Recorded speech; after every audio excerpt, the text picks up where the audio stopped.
Kita agak kesulitan, kok HAM ini agak berlebihan ya Pak ya. Kemudian dia teriak, kemudian ceritanya demokrasi. Nah, terkadang kita anggap demokrasi itu demokrasi yang disampaikan itu berlebihan Pak. Boleh nggak Pak kita teriak setiap hari di depan rumah orang? Boleh nggak Pak? Dengan dasar undang-undang kemerdekaan menyampaikan pendapat di muka umum. Dasarnya undang-undang menyampaikan kemerdekaan menyampaikan pendapat di muka umum. Saya boleh menyampaikan pendapat di muka umum, tapi kalau mengganggu Pak. Nah, terkadang itu Pak, saya punya hak, bolehlah silahkan, monggo saja, you mengakui agama lain di luar dari agama yang difasilitasi atau dilayani oleh pemerintah. Boleh saja Pak. Apakah misalnya saya mengakui ateis misalnya Pak? Bermasalah nggak Pak? Padahal di dalam Pancasila menyebutkan ketuhanan yang Maha Esa. Artinya Tuhan itu adalah satu. Nah, sedangkan ada orang ateis Pak, saya tidak akui adanya Tuhan Pak. Bermasalah nggak negara ini? Bermasalah. Kalau you diam saja, saya ateis, saya di rumah saja, tetapi di KTP saya sebutkan salah satu agama, bermasalah nggak? Nggak masuk di dalam aturan kita. Kalau hanya diam saja, tetapi ketika sudah mengajak orang lain, kemudian mendirikan sebuah agama yang sebenarnya masih legal dan belum ditetapkan atau diakui oleh negara, maka bermasalah. Nah, ada juga organisasi-organisasi. Mungkin pernah kita dengar adanya nama agamanya agama Bahai. Ternyata populasinya ada 1 juta di Indonesia ini, Pak. Nah, ini juga cobalah kita pantau, mungkin di wilayah Bapak Ibu sekalian ada organisasi-organisasi ini apa yang dilakukan oleh mereka. Mungkin itu saja dulu dari saya Bapak Ibu sekalian. Pada prinsipnya memang kita lebih baik melakukan upaya pencegahan ketimbang mengobati orang yang sudah terpapar, Pak. Sekian dan terima kasih. Wabillahi taufiq wal hidayah. Assalamualaikum warahmatullahi wabarakatuh. Silakan beri aplaus dulu untuk keras. Terima kasih Pak Orang Sinatra. Lagunya mewah Sinatra yang terkenal. Rekan-rekan tim penyuluh mungkin sudah agak-agak ngantuk. Kalau satu pertanyaan tidak apa-apa ya.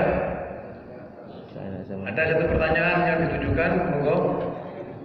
Ya, dari Pak Babinsa, monggo. Depan Pak, Pak Babinsa. Ini loh Pak, halo. Ayo. Saya Pak Babinsa Pak. Bismillahirrahmanirrahim. Assalamualaikum warahmatullahi wabarakatuh. Mohon maaf, waktunya panjang sedikit dengan pertanyaan saya. Tadi disebutkan kita berkumpul di sini adalah sebagai upaya pencegahan. Tetapi tadi dikatakan yang menjadi kendala kita adalah belum adanya regulasi yang tepat dalam penanganan paham radikal. Karena paham radikal bisa ditindak dengan undang-undang ketika sudah ada aksinya. Yang saya tanyakan adalah ketika kita tahu pahamnya sudah radikal, tetapi radikal itu dalam tanda kutip dalam bidang agama, sedangkan kami dari TNI Polri, kalau kita dibenturkan dengan agama, kita tidak pasti akan kalah ngomongnya, karena yang kita lawan pasti akan mengeluarkan hadis dan ayat-ayat. Apakah selama ini ataukah ada regulasi yang mengatur dari Departemen Dalam Negeri ataupun dari Kementerian Agama, ada tim? Padahal sudah dipetakan, ada 7% yang terindikasi ada masuk dalam paham radikal. Apakah ada tim yang masuk ke sana untuk meluruskan paham-paham radikal agama mereka? Karena kalau TNI Polri masuk kepada paham mereka, kita pasti akan kalah dalam ngomong tentang agama. Contoh nyata ketika saya memberikan wawasan kebangsaan di IKIP Jember, ada satu pertanyaan yang membuat saya juga cukup bingung. Pak Iwan, sila pertama adalah ketuhanan yang Maha Esa, betul. Yang mengenal satu Tuhan itu adalah hanya Islam. Itu Pak ya. Karena agama yang lain, mohon maaf, mungkin seperti Katolik, Kristen, mungkin lebih dari satu Tuhannya. Ada Bunda Maria, Yesus. Tuhan yang Maha Esa, Tuhannya satu. Kenapa tidak menggunakan ajaran agama Islam?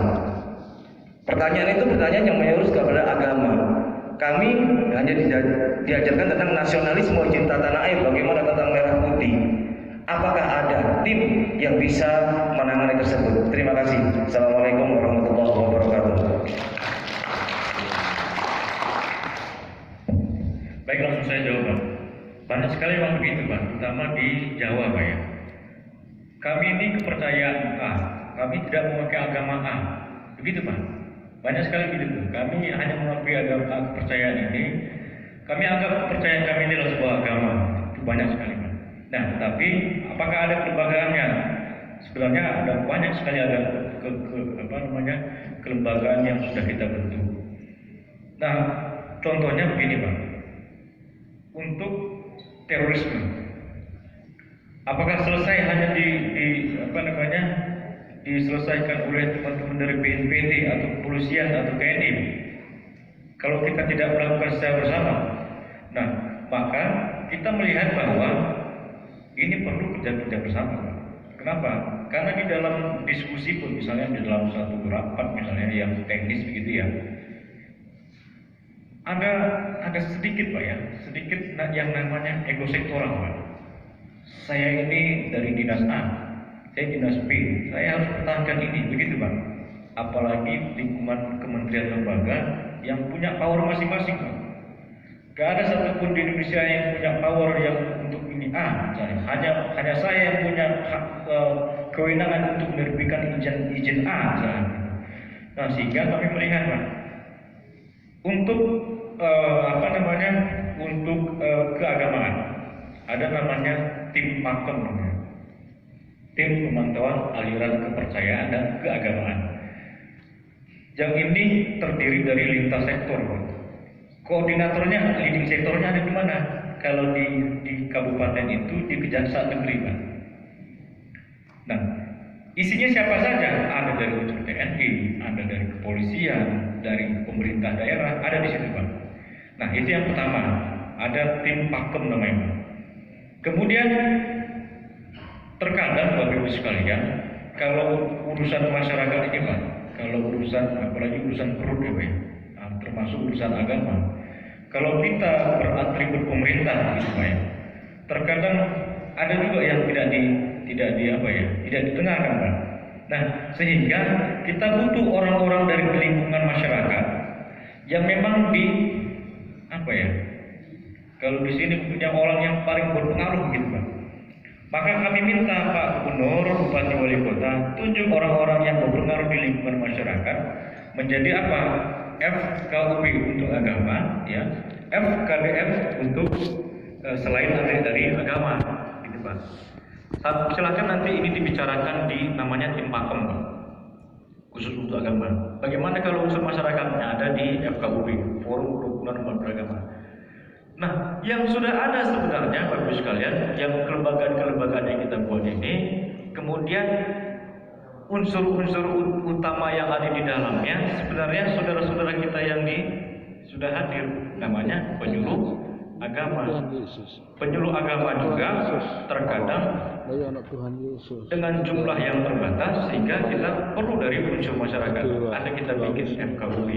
FKUB, mohon maaf, saya tanya ke teman-teman agama, kami berikan 50 juta setiap tahun, setiap tahun. Pak Gubernur, Pak Bupati, Wali Kota, silahkan juga anggarkan untuk FKDM, FKUB. Kalau misalnya ada Bapak Ibu menganggap bahwa permasalahan keagamaan luar biasa di wilayah Bapak sekalian, silahkan dianggarkan. Berapapun silahkan sesuai dengan kemampuan keuangan daerah. Ada dua. Tetapi dari unsur pemerintah ada namanya tim pakem, Pak, yang ada di situ. Kemudian ketika mungkin Bapak menganggap bahwa Pak, sepertinya kok di tim pakem ini tidak selesai, Pak, masalahnya. Apa kemudian yang kelembagaan yang lebih tinggi dari itu, yaitu namanya Forkopimda. Forkopimda ini sudah dimasukkan di dalam Undang-Undang 23 2014, ada unsurnya di dalamnya Bu Gubernur, Kapolda, Pangdam, kalau tidak ada Pangdam ada Danrem, kemudian Kejati, Kejati, kemudian pimpinan DPRD. Meskipun ada beberapa wilayah yang memasukkan pengadilan, sebenarnya nggak dimasukkan itu, Pak. Tapi ada saja yang masukkan di situ. Itu akan dibahas secara strategis di dalam forum Forkopimda namanya, Pak. Kalau tidak selesai juga, Pak, ada namanya Forkopimda provinsi. Kemudian ketika tidak selesai juga akan dibicarakan di tingkat Menko. Maaf, memang Bapak tadi bagus tadi itu pertanyaannya. Itu kalau yang hal demikian, Pak, memang harus kita tindak lanjuti, Pak. Kenapa? Kalau kita biarkan, Pak, ini bisa apa ya, Pak? Bisa meluas permasalahannya di masyarakat.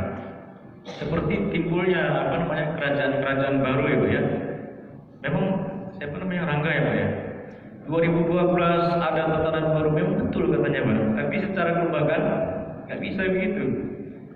2012 tatanan baru kita akan berubah, memang betul, Pak, gara-gara corona ya, Pak ya. Nah, tetapi tidak caranya, Pak, tata caranya tidak dibenarkan oleh secara kelembagaan. Mungkin itu, Pak ya, tim pakam sebenarnya yang akan menerima laporan Bapak itu, kemudian ketika tidak selesai bisa dibicarakan di level Forkopimda. Mungkin itu dulu, Bapak.